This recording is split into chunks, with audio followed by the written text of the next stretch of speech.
Seconda vittoria consecutiva per la Castrum Favara che al Broccoleri supera il Gela per 3-1 e compie un passo pesantissimo verso la salvezza.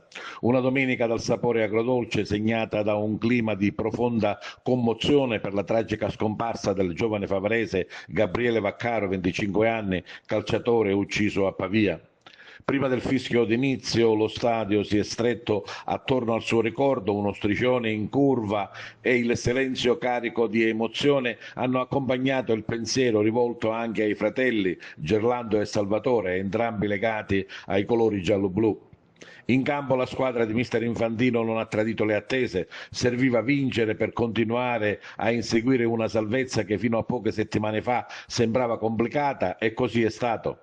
Il Gela, già appagato da una stagione più che positiva e con gli obiettivi ormai raggiunti, ha lasciato l'iniziativa ai padroni di casa che hanno preso subito in mano il pallino del gioco. Favara subito pericolosa con Varela che colpisce la traversa. Al 23esimo il gol del vantaggio, preciso cross di Piazza e incornata vincente di Di Paola. Il raddoppio al 34esimo ancora con un colpo di testa, questa volta l'attaccante Varela, ben servito dallo stesso Di Paola. La ripresa si apre con un'altra occasione per i padroni di casa, un pressing continuo che trova ancora una rete al 16esimo con Piazza. Con il triplo vantaggio il Favara gestisce la partita, ma il Gela trova il gol della bandiera con Giuliano al 30esimo. Se il campionato finisse oggi, la squadra sarebbe salva senza passare per i play-out. Ma sentiamo le interviste in sala stampa.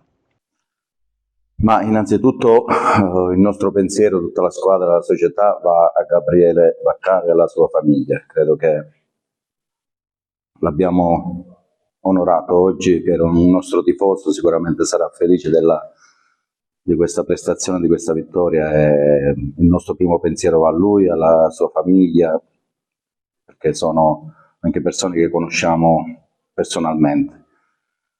Sì, la partita è stata come quella di domenica, nel senso che le motivazioni, la voglia, quella fame di togliersi da una situazione che non accettiamo e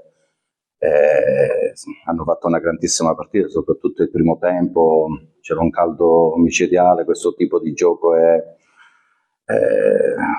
si fa fatica a restare alto e in questo periodo è difficile, però i ragazzi hanno fatto tutto quello che dovevamo fare per vincere questa partita contro un avversario difficile.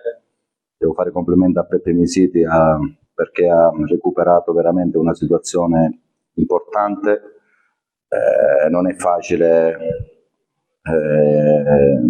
avere dei giocatori così importanti fuori, però credo che hanno fatto veramente una buona partita, però dall'altra parte c'era un avversario che aveva fame, voleva regalare questi 3 punti alla loro gente, a noi stessi, e ci siamo riusciti veramente con grande qualità e con grande voglia. All'inizio del primo tempo è sembrato fin troppo facile, o abbiamo visto male? L'hanno detto pure a Palermo. Credo che questa squadra ha trovato un equilibrio, quella voglia, quella pressare alto e attaccare tutto assieme che mette in difficoltà le squadre. Credo che in questo momento questa squadra sta esprimendo veramente, non perché sono allenatore, mi tolgo da queste situazioni, mi metto da spettatore, veramente mi fanno entusiasmare, stanno facendo delle cose molto ma molto importanti.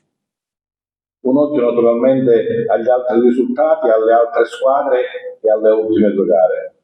Ma dicevo, è giusto festeggiare perché abbiamo affrontato un avversario difficile, era uno scoglio molto ma molto pericoloso, però non siamo salvi. Io credo che ancora ci sono 2 battaglie da fare. Abbiamo fatto tanto, e questo parlavamo stamattina, abbiamo fatto tanto per metterci in questa posizione, perché ci davano tutti per spacciati un mese fa. Oggi siamo in una situazione che il nostro futuro dipende solamente da noi. Niente, diciamo che sono contentissimo per questa soddisfazione, sia mia personale ma sia soprattutto per la squadra, perché sono 3 punti importantissimi.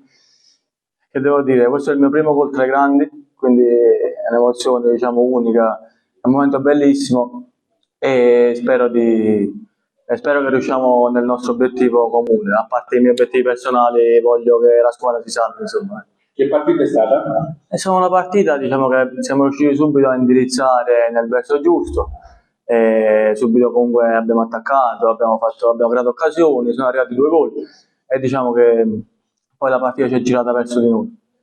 E adesso si guarda alle ultime 2. Adesso abbiamo 2 squadre comunque forti, Enna e diciamo, il Paternò purtroppo un po' sfortunato, ma come ha detto il mister prima, è una squadra che non molla, non ha mai mollato e quindi non lo farà sicuramente anche contro di noi. Dobbiamo dare il massimo, anche di più di quello che abbiamo dato oggi, per battere queste 2 squadre che ci faranno arrivare alla salvezza.